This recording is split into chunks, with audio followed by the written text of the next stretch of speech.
And hello, welcome to the next episode of the Pigeon Post. This one is a review of the two Stranglers concerts I took in my 221st and 222nd Stranglers concert in Glasgow over the weekend. It was at a place called Kelvinsgrove Park. It was a bandstand. It was like a bit like an amphitheatre they had.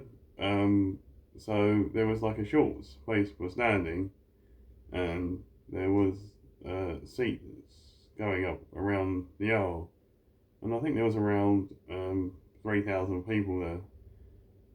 The Stranglers played for 2 nights on the Friday and the Saturday because they sold out the first night straight away, so they added a second night. And then on the Sunday, it was the Damned, the punk band who played, but they only played for the one night. The weather wasn't very good throughout the whole 3 days. It was raining weather for the whole day. But for the Friday, it wasn't too bad. But on the Saturday and the Sunday, it was pretty bad. And the Damned got the worst of the rain. I stayed in a place called Paisley, which is just outside of Glasgow. And I met my friend there because he lived there. My friend Josh, hi Josh, and we sort of like just had a few drinks on the Friday. Um, Met some of his friends in Paisley. Then we made our way to the festival, the show. Well, is it a festival? I don't know really. Um, it it's situated in a gardens, so they called it the Botanic Gardens. So surrounding the park is a big park. Surrounding the festival is a big, massive park, and there's lots of plants and everything like that. And on the way out, I happened to destroy one by accident because the lighting wasn't very good. And I was just following my friend on the way out, and I wasn't looking. Well, I was looking where I was going, but I walked into a plant pot, and it went up to about your waist, and I went over it, and well, the plant pot's no more, but it did a bit of damage to mine. I got a bit of a scar there, but I'm sure it will go soon. But yeah, so the Botanic Gardens is mine's one plant pot, which was there for decorative purposes, but they didn't know I'll be going there from South East London, probably. The Stranglers played 22 songs in total. The good thing about the front row is that everybody knows each other. So it used to be the first row, then it used to be the first 2 rows. Now it's the first 3 rows. So literally about 60 to 70 people. Oh, there's Alistair. Oh, there's Zara. Oh, there's Alan. Scott. Oh, there's Scott Phillip. There's Cammy. Oh, there's Daz. There's Emma. You get the drift. Everybody knows everybody. The Stranglers came on. They had a support band called Pet Needs, who played a punk festival in Blackpool, which is how some of us knew who they are. But the Stranglers played 22 songs in total for the first night, and I've got my. I always write everything down on what they play, so I've got my list of things here. And they started off with 2 songs from my favourite album of theirs, The Raven.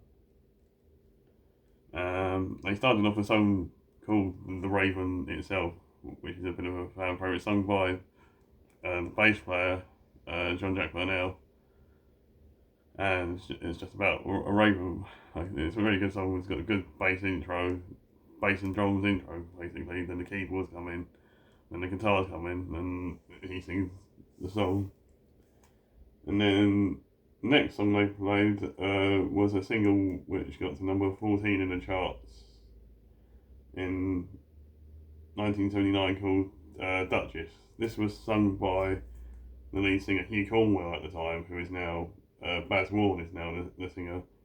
It's about a relationship he had allegedly with a member of the British aristocracy. so that's why it's called Duchess, and she was quite high up in the aristocracy. It goes on for about 2 minutes, just over 2 minutes, and it got to number 14 in the charts. That was a good start there. Then they went into the first single that they ever released. It's called Get a Grip on Yourself, and it's just on the first album. The keyboard sound to me is like they always used to like play it live, but I think they're big on samples. They have like an iPad on stage, and I think they have managed to. It does sound like just like the intro of the song on the keyboard playing by them, played live, which is kind of cool because the keyboard player Toby Houndsham, he's trying to sort of like play tribute to the original keyboard player Dave Greenfield, who passed away in 2020. But I think that's just it, and you can see Get a Grip on Yourself. It didn't do too well in the charts when it first got released. I think it got to number. Didn't even get into the top 40. It got to number 44. But the next song they played, so they released an album in 2012 called Giants, and this is another song by JJ's vocal.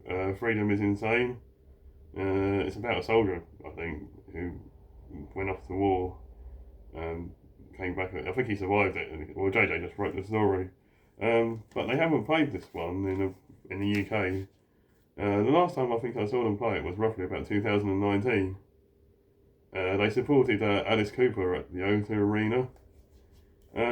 It's decent. The song is like the second song on this album. And I was at the very first concert in Oxford in 2011. This is the album itself, Giants. It's a pretty controversial front cover. It was nice to hear that one because I was at the very first time they played it at the Oxford Apollo. But now we're on to the hits part of the section again. They have an album called Black and White. I did a video on it. It came out in 1978. And for the festivals, they always put in a song called Nice and Sleazy. It's the second song on the album. In Battersea Park, they played in Battersea Park in 1978. And there's a famous video on YouTube. I don't know if it's been taken down now, but there's like they had a lot of strippers on stage while playing the song Nice and Sleazy. JJ and Baz do like a routine where they get together, and JJ does his rap walk, Baz tries to copy him, and they go to the centre of the stage, and they walk forwards towards the crowd when they're at the edge of the stage, and JJ is sort of like looking around at the crowd and sniffing for some reason at the crowd, and then this is happening while the keyboard solo is happening, and when the keyboard solo finishes. The keyboard solo is a song that it went backwards in the studio, so everything you hear is like the keyboard solo played backwards, but they thought it was so good that they kept it in the song, and that's what you hear. But when the keyboard solo finishes, they sort of like still backwards. It's like a photo opportunity for fans. Up next is a fan's favourite from their 16th album, which they called Sweet 16, and it's the last track on the album, and it's called Relentless. This is a constant in the set for its dreamy like keyboard playing and bass playing, bass singing like if we could turn back the days and the years, he'd do it now, and that would be his vow. There's lots of references to sort of like some of the lyrics are the king sat upon his throne, he waved his hand at the sea, time made a fool of him and everything he tried to be. The fan, it's become a bit of a fan's favourite since 2006, so they put this one in the tours and the festival set. Up next is one they kept from the tour they did back in November. Pin Up. It's on the Love Folly album. It's like track 6. It's track 6, I do believe. Is it? Or 7. It's on the starts, the second side. This is one of my top 10 favourite Stranglers songs. It's just over 2.5 minutes, and it's about basically a pin-up on someone has on their bedroom wall. Stranglers are known for all this sort of quirkiness. They dropped it on the Saturday night for a single. After that was another song which got to number 7 in the UK charts in 1982, Strange Little Girl. That's where it is. Again, it's another sort of like 2.5-3 minutes pop song, and it signified the end of their contract with EMI. So they had Gold and Brown, which got to number 2 in the UK charts, and then they should have released this one, but they didn't. They released a song in French called La Folie, sung by JJ, and it got to number 44 in the UK charts. Number 48 didn't make the top 40, and then they released this one, and then it got to number 7 in the UK charts, and it was the first demo they released in 1974 to record companies, and they got rejected by like over 50 record companies. They released the song as a single in 1982, and it was a top 10 hit. So JJ, they're a bit like that. They like to sort of like have a victory sort of. Up next was the last song on their latest album, Dark Matters. This is their latest album. I did a video of it. They've been playing this a lot over the last few years. The song sung by Baz called Breathe. He plays a bit into a loop on an acoustic guitar, and then he takes the guitar off, and then the loop machine continues to play the bit he played on the guitar. The ending of the song is like a life support machine being ringing out, and then being pulled, the plug being pulled out at the end of it. Up next, they play a single which got to number just outside the top 10, called 5 Minutes. It's track 14 on here.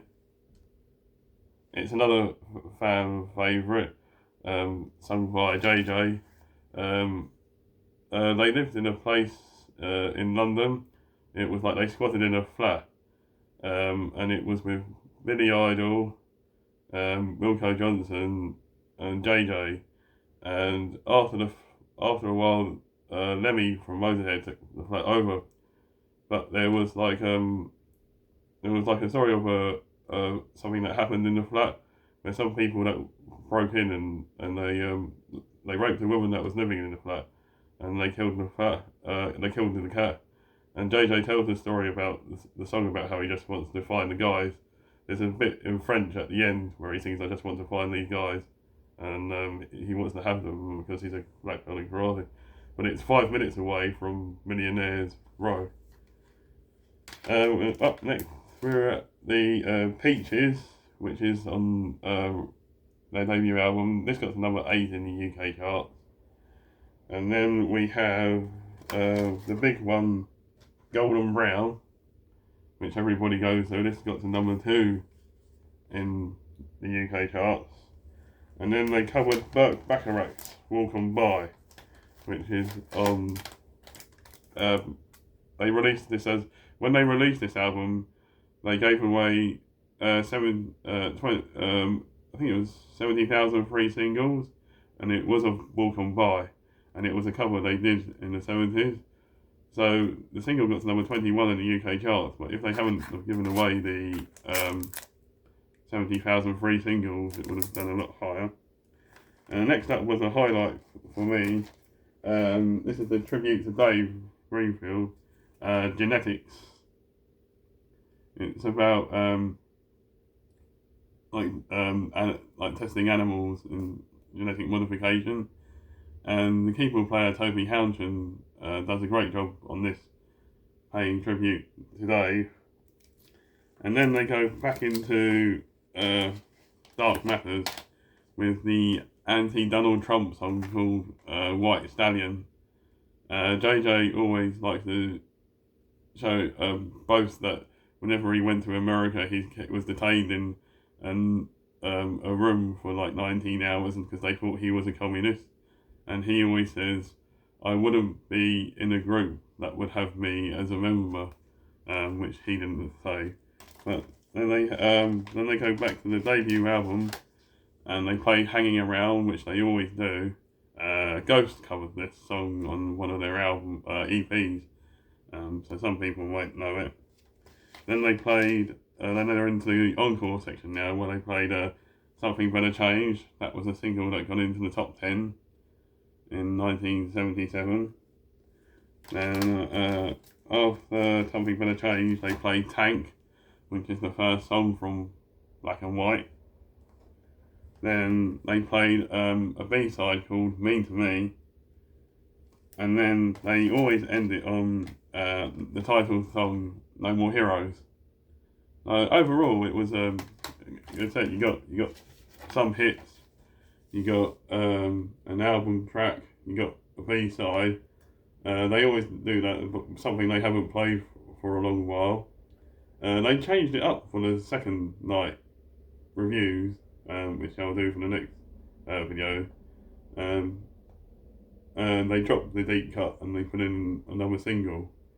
But oddly enough, the first night something always goes wrong on the first gig of the first night. But this one was completely flawless. I mean, it's like they hadn't played for. This is the first time they played since the Roundhouse in November 2025. Oddly enough, there was a mishap on the second night, which was quite funny, really, during the song 5 minutes. And I'll let you go to that one. This was the review of the Stranglers at the Kelvinsgrove Bandstand Park on the Friday, the 5th of June, 2026. I'll give it, I'll have to say I'll give it an 8 out of 10, 8, 9 out of 10 for the show. But yeah, it was really good for Al. So stay tuned for the next one. Right. Bye.